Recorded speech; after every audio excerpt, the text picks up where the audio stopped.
Alors je vous retrouve ici pour mon premier vlog. Et voilà, je fais donc l'inauguration de ce premier vlog.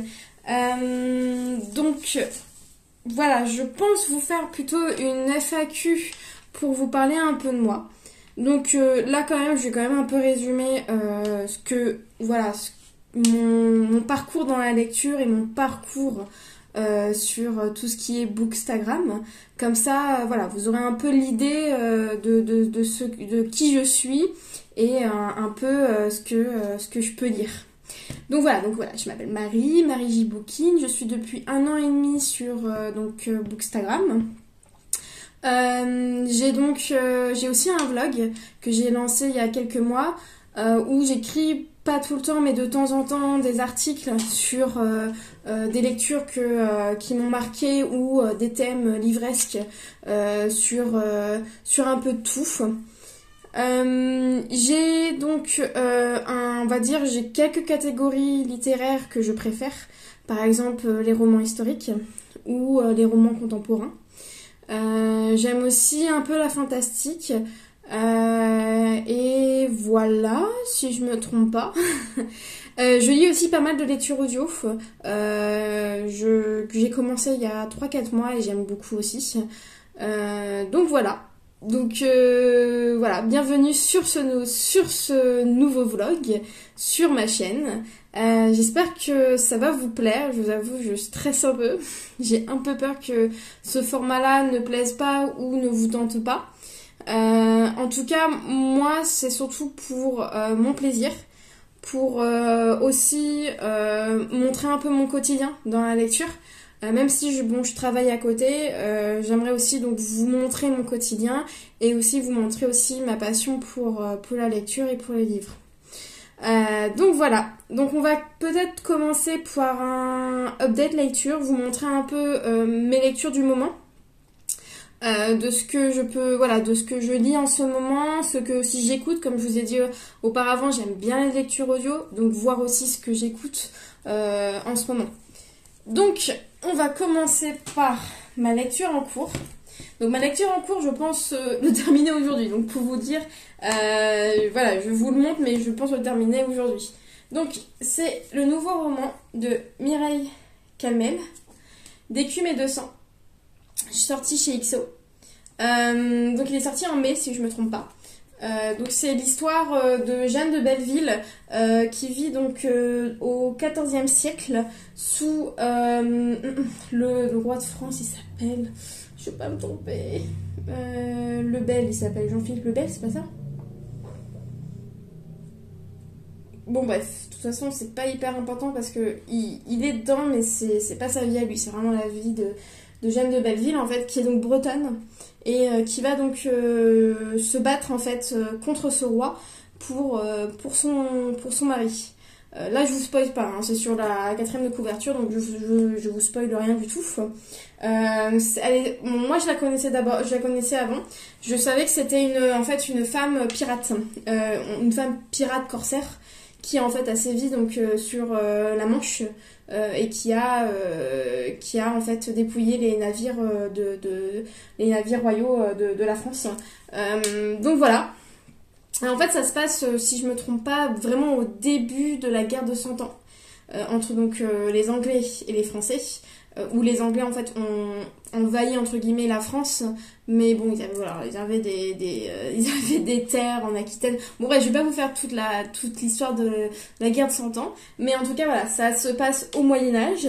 On va dire que moi qui ai lu du Mireille Calmel, je trouve que le dialogue est moins moyenâgeux que ce qu'on avait par exemple sur les Louve-Cathare. Par exemple, moi j'ai lu les 2 tomes de la Louve-Cathare qui est sorti donc l'année dernière et je crois 2021-2022, où j'ai donc beaucoup apprécié cette duologie, surtout le tome 1 qui est vraiment top. Le tome 2 j'ai un peu moins apprécié, mais tout de même Mireille Calmel quand même est comme la reine des romans historiques, hein. Si vraiment vous aimez les romans historiques, moi je vous conseille vraiment Mireille Calmel, hein. Donc voilà.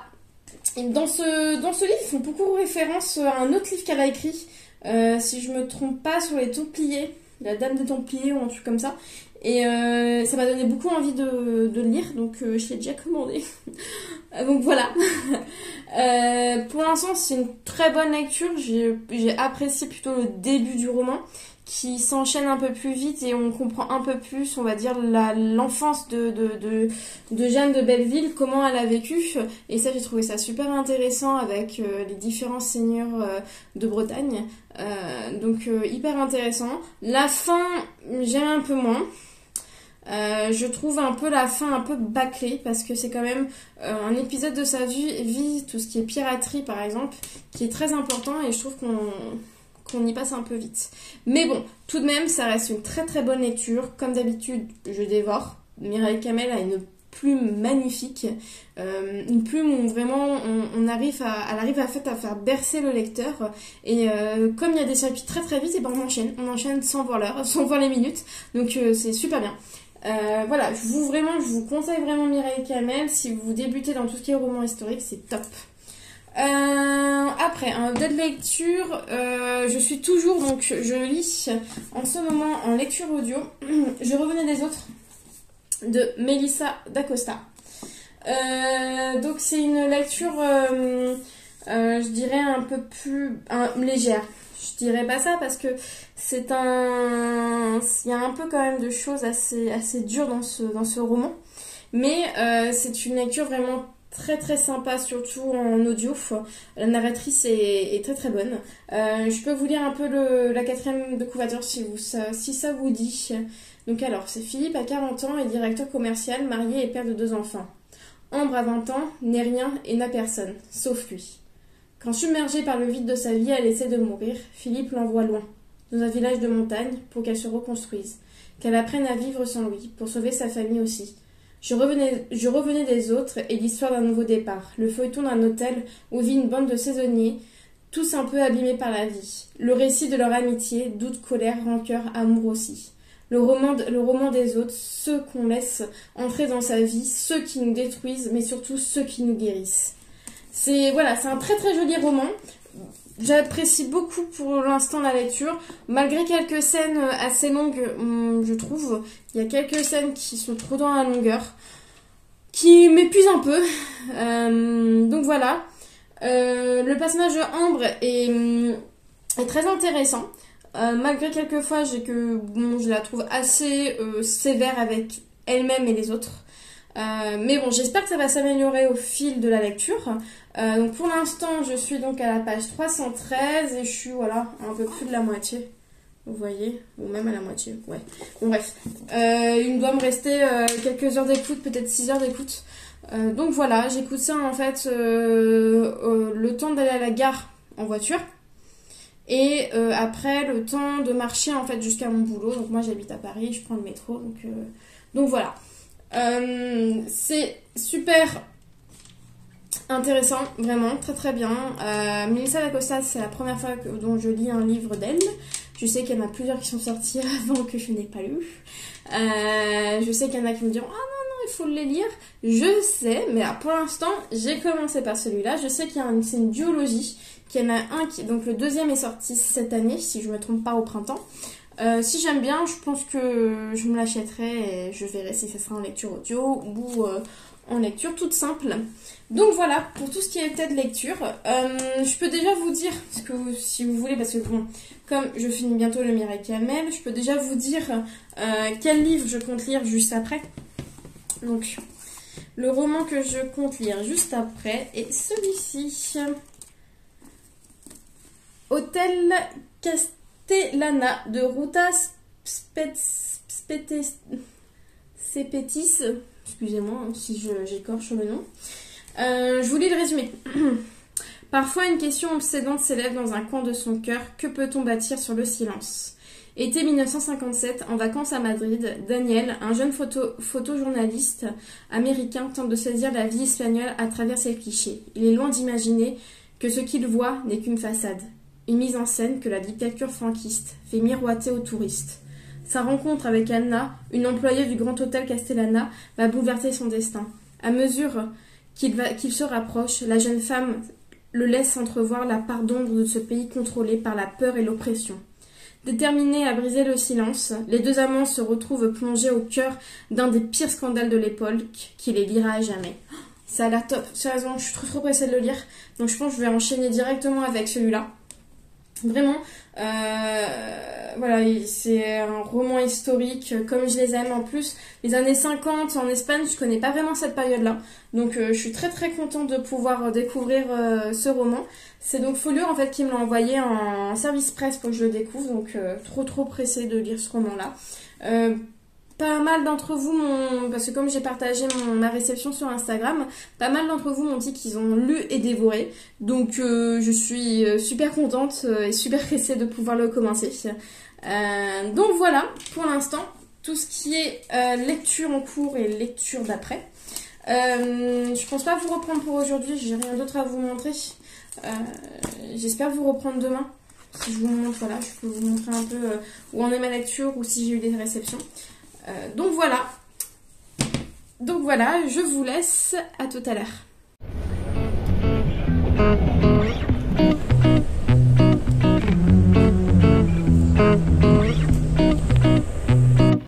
Hello, donc je vous reprends aujourd'hui, on est donc mardi.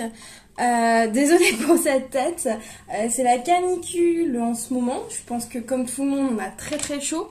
Donc moi j'habite en région parisienne, donc je vous dis pas mon appart, à quelle température il est, c'est très dur. Mais bon, c'est pas tout ça, mais il faut que je vous parle un peu de la lecture que j'ai terminée et de la lecture que j'ai entamée. J'ai aussi reçu un livre, donc comme ça, je vous parle de tout ça.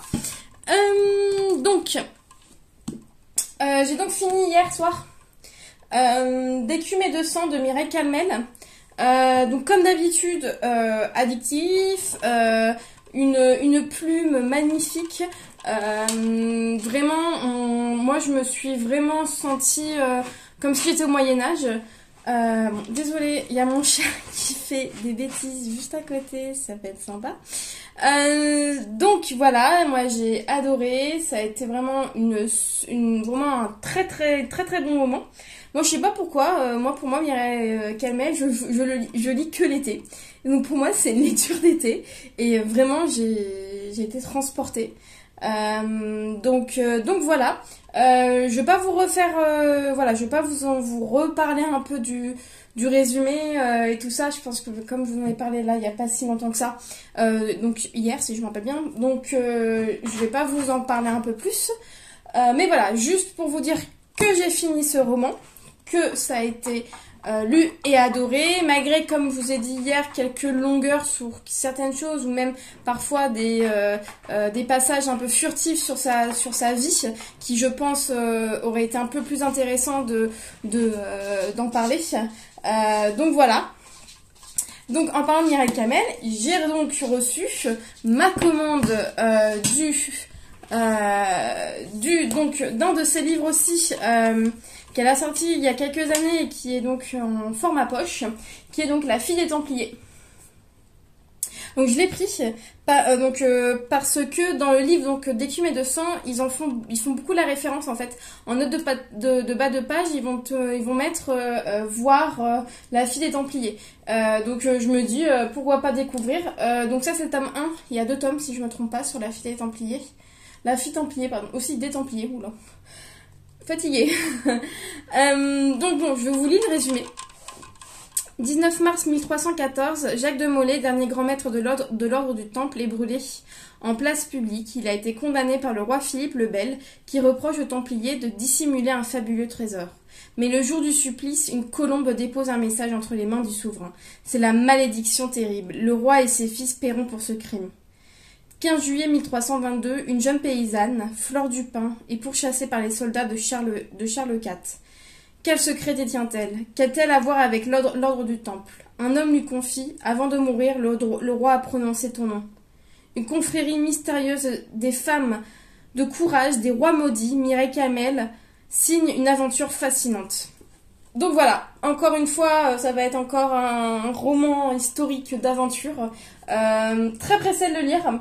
Je vous avoue, j'ai déjà beaucoup de livres à lire, donc je ne sais pas quand est-ce que je le lirai, mais en tout cas, très pressée de le lire. Alors, ensuite, bon, pour ma lecture en cours, j'ai donc commencé hier soir Hôtel Castellana. Mais vraiment commencer, hein. Je suis, voilà, page 30, hein. Donc j'ai dit que 2 chapitres. C'est des tout petits chapitres, donc c'est cool. Donc voilà, pour l'instant, voilà, comme je vous ai dit, ça parle du régime de Franco, donc dans les années 50, et de sa dictature. Donc voilà, donc ça a l'air pas mal. Pour l'instant, c'est pas mal. Je vous en reparle un peu plus, je pense, un peu plus dans les jours à venir. Mais voilà, c'est quand même un gros roman, c'est quand même un gros pavé. Je suis pas trop l'habitude des gros pavés comme ça avec Folio. Là, voilà, il y a 628 pages, je crois, c'est ça. Non, 619. Donc bon, à voir. Je vous en reparle très vite. Donc voilà, donc je vous ai un peu montré tout ce que je voulais vous montrer. J'espère que vous ça va, que vous n'avez pas trop chaud. Et voilà, donc je vous retrouve très vite. Hello, je vous retrouve donc aujourd'hui. On est donc jeudi. Je ne vous ai pas pris hier car je n'avais rien à vous dire en fait, tout simplement. J'étais donc, je suis toujours dans ma lecture actuelle. Donc c'est pour ça que je me suis dit que j'allais pas vous prendre pour hier parce que à part vous dire que j'avance, voilà, j'avais vraiment rien du tout à vous dire. Non, là je vous prends. Alors déjà de 1, c'est pour vous dire que j'ai annoncé aujourd'hui une surprise qui est donc ma venue sur YouTube. Donc voilà, donc j'ai annoncé sur Instagram. Pour l'instant, personne n'a deviné ça.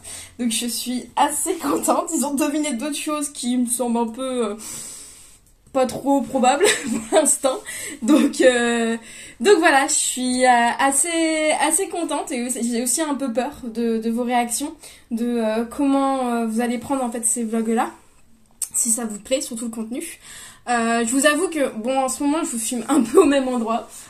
Dans ma bibliothèque, mais bon, j'espère un peu changer un peu le mode et un peu vous montrer d'autres choses, mais bon voilà, pour l'instant donc je vous prends parce que j'ai eu 2 réceptions. Tadam! Donc la première, ça vient du Cherche Midi. Je pense savoir ce que c'est, mais je n'en suis pas sûre. Si, c'est ça. C'est ça. En fait, ils m'ont proposé en fait de m'envoyer un livre de leur rentrée littéraire. Donc j'ai dit oui. J'ai dit pourquoi pas. Voilà, moi je suis, on va dire entre guillemets, en partenariat avec le Cherche Midi. Ils m'envoient de temps en temps des livres que j'aime beaucoup. J'aime beaucoup cette maison d'édition qui est vraiment très intéressante. Et donc ils m'ont proposé de recevoir donc 3 livres, d'en choisir. Donc j'ai pris Les Reines d'Emmanuel Pirotte. Donc voilà, la couverture elle est pas mal, j'aime bien. C'est assez... bon, je vais vous lire le résumé, vous verrez un peu, je vous dirai un peu après ce que j'en pense quand même. Sur le ruine de nos civilisations, un nouveau monde s'est bâti. L'humanité a renoncé au progrès matériel et retiré au sexe masculin ses anciens privilèges. Les royaumes sont désormais gouvernés par des femmes, autant de reines que les preuves du pouvoir révèlent, parfois autoritaires et souvent rivales. Dans ce monde aux immenses espaces sauvages, des groupes de nomades, artisans, chasseurs et comédiens se croisent sur les vestiges des routes d'autrefois. Parmi ces communautés, celle de Britannia, où les jeunes Milo et Face brûlent d'un désir réciproque et néanmoins interdit. Leur attirance va provoquer le bannissement de Milo. Commence alors pour le jeune homme une longue errance à travers les terres du Nord, mais si Milo espère retrouver Face, il n'imagine pas combien son voyage obéit aux lois de la destinée. Ce grand combat qui, toujours, nous entraîne vers nos origines. Sous la surface agitée de l'épopée, Emmanuel Pirotte installe le décor et les enjeux de la tragédie antique. Jalousie, tension amoureuse, filiation cachée, prophétie et vœux de vengeance électrisent les personnages qui se donnent à toutes les passions. Et l'on retrouve enfin, loin des potions prudentes et morales, la plus aberrante et la plus formidable des littératures. Voilà, ça a l'air un peu science-fiction, si je me trompe pas. Ça fait un peu science-fiction. Mais ce qui m'a plu en fait c'est surtout Tragédie antique. Je crois qu'ils l'ont un peu... Ils ont dit que c'était un peu du Shakespeare mélangé à de la tragédie antique. Donc je me suis dit pourquoi pas essayer. Ça a l'air vraiment pas mal. Je sais pas quand est-ce que je vais le lire parce qu'ils m'ont déjà envoyé un SP il y a pas très longtemps que j'aimerais bien lire parce qu'il a l'air topissime aussi ce SP. C'est si je me trompe pas, c'est un thriller historique. Donc voilà. Donc j'ai reçu ça de la part du cher Schmidi. Et la deuxième réception, petit colis, enfin petit, moyen colis. Ça je sais ce que c'est, moi je me suis fait un peu plaisir. Et ouais, parfois il faut se faire un peu plaisir. Il y avait des réductions et je me suis dit, allez, pourquoi pas tenter. Alors.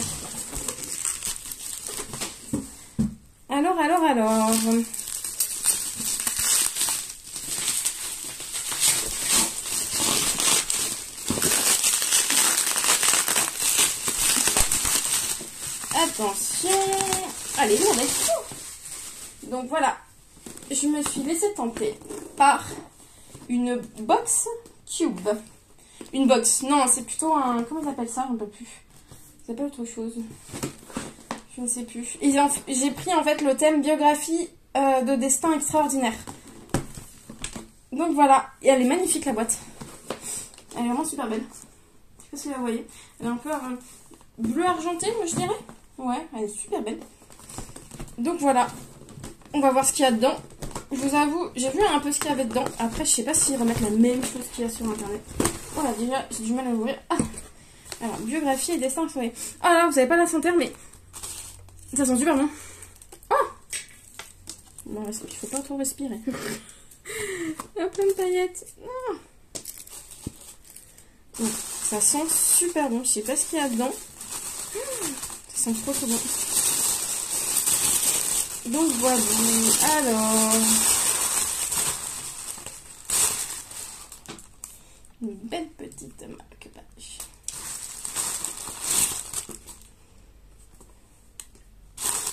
Ah, je suis contente, c'est vraiment les livres que j'ai vus, je crois. Ah là, ça a l'air super bien. Bon, attendez, je vous montre tout à l'heure, mais tous les livres, là, je déballe un peu. Donc j'ai eu 4 livres. C'est Noël. C'est Noël. Ça a l'air top. Alors, dedans, on vous dit... Oh, c'est ça qui sent bon. Une bougie. Ça doit être ça. Ah non, c'est pas ça qui sent bon. Ah, sinon, tu sais ce que c'est. La bougie, elle est belle. Le comptoir de la bougie au coin du feu. Ça sent bon. Ah, ça fait un peu bougie d'hiver. Hein. Moi, je pense pas la mettre là maintenant, mais ça fait vraiment bougie d'hiver. Ça sent bon. Donc, une petite bougie, toute belle. Après, j'ai eu un English Tea Shop Earl Grey Vanille. Notre meilleur thé noir de Ceylan. Parfumé de 12 notes de bergamote et de vanille. Peut-être sympa. Sympa. Et ce qui sent bon, je crois que c'est ça, hein, ça sent super bon. Ah oui, c'est ça. Oh là là. Savon au miel. Ça sent trop bon. Ça a parfumé toute la box. Ça sent trop bon. Voilà. Ça s'appelle Apisphère. Ah là là, j'ai trop envie de m'en mettre dessus. Ça a l'air vraiment trop bien cette box. Magnifique. Bon, attendez, je remets tout ça. Et je vous montre les livres que j'ai eu dedans quand même. C'est surtout pour ça que j'ai pris la box. Donc, j'ai pris cette box parce que donc c'est sur des biographies en fait. C'est sur des biographies et destins extraordinaires. Moi, donc, comme je vous ai dit dans les précédentes vidéos, moi je suis vraiment passionnée d'histoire, on va dire, de romans historiques. J'ai fait en fait une licence d'histoire, j'ai fait voilà des masters, un master en patrimoine et musée. Donc on va dire que vraiment l'histoire de toute façon depuis que je suis toute petite, c'est ma passion. J'adore l'histoire. Je lis histoire, je mange histoire, non tout. Vraiment c'est vraiment une de mes passions. J'adore apprendre de nouvelles choses sur soit l'histoire de France, mais même l'histoire du monde, j'adore. Donc, et ce que j'aime aussi, c'est aussi des biographies. C'est l'histoire donc de personnes que je connais pas, et comme ça, j'apprends encore plus de choses. Moi, par exemple, une biographie qui m'a énormément, vraiment, qui m'a en fait, on va dire plutôt un roman biographique qui m'a vraiment émue, c'est par exemple Charlotte de David Fonkinos. Charlotte de David Fonkinos, ça m'a vraiment révélé en fait le fait que j'aime en fait lire l'histoire des autres, que j'aime savoir l'histoire des autres. Et en fait cette box là, je l'ai vue, donc il y avait une petite réduction chez Cube, et je me suis dit bon bah ça a l'air vraiment vraiment pas mal, et ça a l'air vraiment ce que j'aime en fait, tout simplement. Ça a l'air vraiment voilà, les biographies m'intéressaient beaucoup. Donc voilà, donc le premier roman de la sélection, c'est Nénuphar. Nénuphar, femme Sioux, fille du grand peuple Dakota, de Ella Cara Deloria. Oiseau bleu, une femme Dakota, s'est mariée précipitamment à un homme immature. Sur le chemin qui mène sa tribu au prochain lieu d'établissement du campement, elle donne naissance à sa fille Nénuphar. Grandissant sous les tipis de leur famille élargie, participant à la vie familiale, domestique et rituelle, Nénuphar et Oiseau bleu nous font vivre leur quotidien de femmes Sioux du XIXe siècle. Rythmé par les valeurs et croyances Dakota, c'est tout un pont culturel et social que nous fait partager Nénuphar, en une immersion dans un monde où l'homme blanc n'était encore qu'une curiosité lointaine. À travers ce récit rare qui ne veut un antidote aux stéréotypes et aux préjugés, l'anthropologue et linguiste Sioux Ella Cara Deloria propose une alternative brillante et émouvante aux textes scientifiques souvent arides et ethnocentrés qui témoignent des modes de vie amérindiens. Donc Ella Cara Deloria, elle est née en 1889 et elle est morte en 1971. Donc c'est vraiment un roman qui date quand même. Hein. Ça a été publié quand pour la première fois? Ah voilà, il est paru pour la première fois en 1989. Je pense quand même qu'elle l'a écrit avant. Hein. Mais voilà, ça a l'air super bien. Ça a l'air vraiment trop trop bien. Sur l'histoire amérindienne, moi je connais pas vraiment. Non, je connais pas vraiment. J'ai pas encore lu du Jim Ferguson, c'est ça? Sur les 1000 femmes blanches, si je me trompe pas. Ça, j'ai très très très envie de le lire en plus, ce livre-là. Je l'ai pas en Mappal. Mais j'ai très très envie de le lire. C'est un livre qui parle aussi des Indiens. Donc ça a l'air top. Top, top, top. Donc voilà. Ça, c'est le premier livre. Le deuxième. Celui-ci. Le double jeu de Juan Martinez, de Manuel Chavez Nogales. C'est curieusement au cours d'un reportage sur les Russes réfugiés à Paris que Chavez Nogales rencontre Juan Martinez. Ce danseur de flamenco lui raconte comment sa compagne Solé et lui se sont fait surprendre à Kiev par la révolution d'octobre 1917.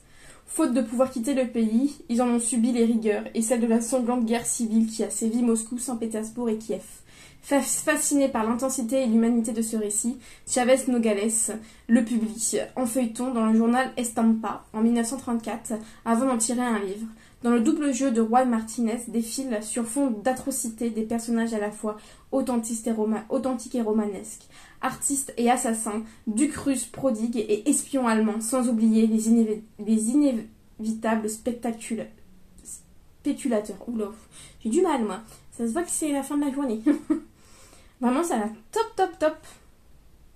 Oh, j'ai trop envie de le lire. J'ai trop envie de le lire tout de suite. Faut que j'arrête, moi. J'ai trop de livres que je vais lire tout de suite. Ah, ça a l'air top, top, top. Je suis trop contente. Oh là là. En plus, vous ne sentez pas, mais avec le savon, ça donne envie de partir et tout. Ah, ça a l'air vraiment top. Ah, je suis trop contente. Donc voilà. Après... Le troisième. Alors, Cookie Mueller, comme une version arty de la Réunion de couture. Cookie Mueller était une écrivaine, une mère, une hors-la-loi, une actrice, une créatrice de mode, une gogo danseuse, une guérisseuse, une pitié de la scène artistique et par-dessus tout, une déesse. Vous n'avez pas idée combien cette fille me manque. John Waters.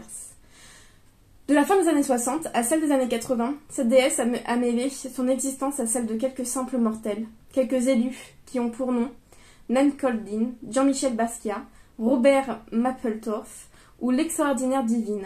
Une déesse, ça c'est tout faire, ça c'est écrire. Conteuse géniale, elle nous a laissé en guise d'évangile une poignée de textes touchants et décalés. Plus que de simples souvenirs, ces récits sont avant tout de beaux morceaux de littérature au style vivant et impeccable. Cookie écrivait comme elle a vécu avec une liberté et une insouciance qui sont la marque d'une époque révolue, celle de la génération fauchée par le sida. Oh là là. Cookie Muller, comme une version artisanale, c'est vraiment pas mal ça aussi. Mais il y a différentes époques, vous voyez, ça c'est le début du 19e siècle. Ça c'est plutôt, je pense, le 19e siècle. Ça c'est quoi ça? Au 19e siècle, ça c'est 19e. Ça c'est début du 20e. Ça c'est plutôt la fin des années 60. Et donc le quatrième, tadam, les mains de Louis Braille. Constance, dramaturge à succès, se voit confier l'écriture d'un biopic sur Louis Braille.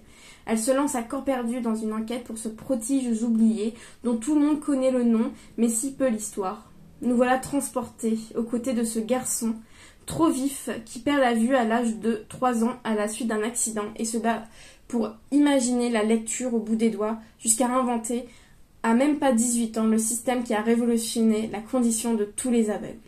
Dans cet hommage vibrant à Braille, dont le génie n'avait d'égal que la modestie, une question est à fleur. Qu'est-ce qu'un destin, sinon une vie qui fait basculer celle des autres? Trop bien. En plus, Louis Braille, je connais un peu son histoire, mais vraiment, ça donne encore plus envie de le lire.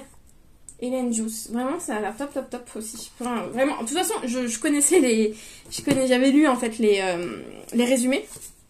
Enfin, ils n'avaient pas vraiment mis des résumés, ils avaient mis un peu de... voilà, ils avaient fait en fait... ils avaient un peu expliqué ce que c'était les livres qui étaient à l'intérieur. Donc voilà. Voilà pour cette belle box, ce beau coffret plutôt on va dire. Ce beau coffret. C'est vraiment bon. Ce beau coffret Cube. Qu'est-ce que je voulais aussi vous dire? Je voulais aussi vous dire ma lecture audio. J'ai un peu avancé dessus. Faut que je vois où je suis. Mais ouais, j'ai un peu avancé. C'est vraiment... j'aime beaucoup. Oui, c'est ça. Glissement. Ouais, je suis à là. Je suis à plus de la moitié. Je crois qu'il me reste 4 heures de lecture, si je me trompe pas. Ouais, il doit vraiment me restait pas beaucoup de... Voilà, vous voyez, je suis à là. Voilà, il ne me reste pas beaucoup d'écoute. C'est pas mal, c'est pas mal. En fait, c'est surtout ça. Je me dis, j'arrive en fait dans ma voiture, j'écoute. Puis après, j'écoute aussi dans le métro. Et je trouve ça vraiment sympa de faire en fait un rythme comme ça. C'est vraiment intéressant. La lecture, voilà, très très bonne. Ça, comme je vous ai dit, c'est donc un tome 1 parce que c'est une biologie et c'est vraiment, on va dire, un feel good. Ouais, ça sera un feel good. Pour moi, ça sera un feel good. Voilà, pour l'instant, très bonne lecture. Ça me détend un peu par rapport aux autres lectures que j'ai pu lire en même temps, parce que ça, c'est plutôt détente. Et les livres que je lis, c'est plutôt réflexion, parce que plutôt des romans historiques où il faut vraiment s'accrocher pour comprendre les dates, pour comprendre un peu où on en est. Donc voilà, là, ça m'emmène à vous parler de ma lecture en cours, Hôtel Castellana de Ruta Sepetys. Donc... je suis page 131. J'avance pas comme je voulais, mais bon, c'est pas grave, je me mets pas trop la pression. Je sais que ça, c'est un grand débat sur Bookstagram. Ne faut pas se mettre la pression, tout simplement. Moi, je lis vraiment comme je peux, comme je veux. Donc voilà. Très bon livre. Ah, vraiment, je me régale. Je le dévore. Donc ça parle vraiment de la vie, en fait, en Espagne, principalement à Madrid. Où en fait on rencontre Anna, qui est en fait une fille de personnes en fait qui ont été tuées par le régime de Franco car ils étaient, on va dire, intellectuels. Ses parents, si je me trompe pas, ils étaient professeurs. Et ils ont été tués par Franco, pas par Franco, mais par son régime totalitaire. Et donc, elle est employée de l'hôtel Castellana. Et elle rencontre Daniel, un photojournaliste du Texas. Et voilà, bon, pour l'instant, je suis là. Il y a quelques scènes quand même qui sont assez, on va dire, un peu choquantes pour notre époque. Quelques scènes assez choquantes et assez... ça se passe dans les années 50, donc on va dire que nous, dans les années 50, en France, déjà, les femmes ont eu le droit de vote en 45, hein, tard bien sûr, mais ils l'ont eu. Là-bas, voilà, les femmes n'avaient pas le droit de vote, hein, les femmes n'étaient bonnes qu'à se marier et à avoir des enfants, quoi. Donc voilà. Et pour l'instant, c'est une très bonne lecture sur la vie en Espagne, sur comment était ce régime totalitaire, qui je connais un peu, mais pas énormément. Et ce livre-là, vraiment, est vraiment très très bien pour découvrir ce régime-là. Donc voilà. Donc je vous laisse. Sur ce, je vous laisse. Je vous ai montré pas mal de choses. Je suis assez contente de moi. Je vous ai quand même montré une réception et mon petit craquage chez Cube. Donc voilà, j'espère que ça vous a plu. J'espère vous reprendre soit demain ou dans le week-end. Donc voilà. Sur ce, je vous retrouve donc tout à l'heure. Salut tout le monde. Alors aujourd'hui nous sommes donc samedi. Je vous ai pas pris hier. Bon, parce que déjà, si vous avez pu voir sur Instagram, je suis arrêtée pour quelques jours. J'ai quelques soucis de santé. Donc on va dire que c'est repos maximum. Repos. Donc c'est pour ça que je vous ai pas pris. J'ai vraiment voulu voilà, faire appuyer sur le bouton off et voilà, me concentrer sur moi et voilà. Mais bon, là ça va un peu mieux déjà.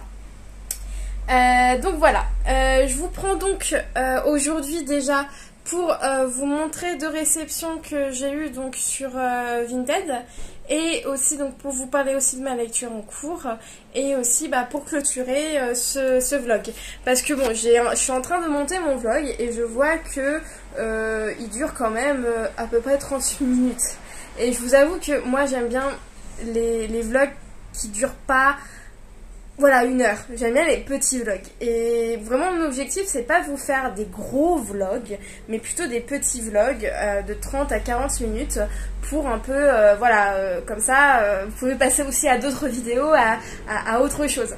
Voilà, comme ça, vous concentrez pas sur l'après-midi pour regarder, genre, 1 ou 2 vlogs. Donc voilà, c'est pour ça. Mon objectif, c'est pas de vous perdre dans un gros vlog d'1 heure. Plutôt, voilà, un petit vlog tout sympa. Donc voilà, donc déjà je vous parle de mes 2 réceptions Vinted. Je me suis pris sur Vinted Glacé de Bernard Minier.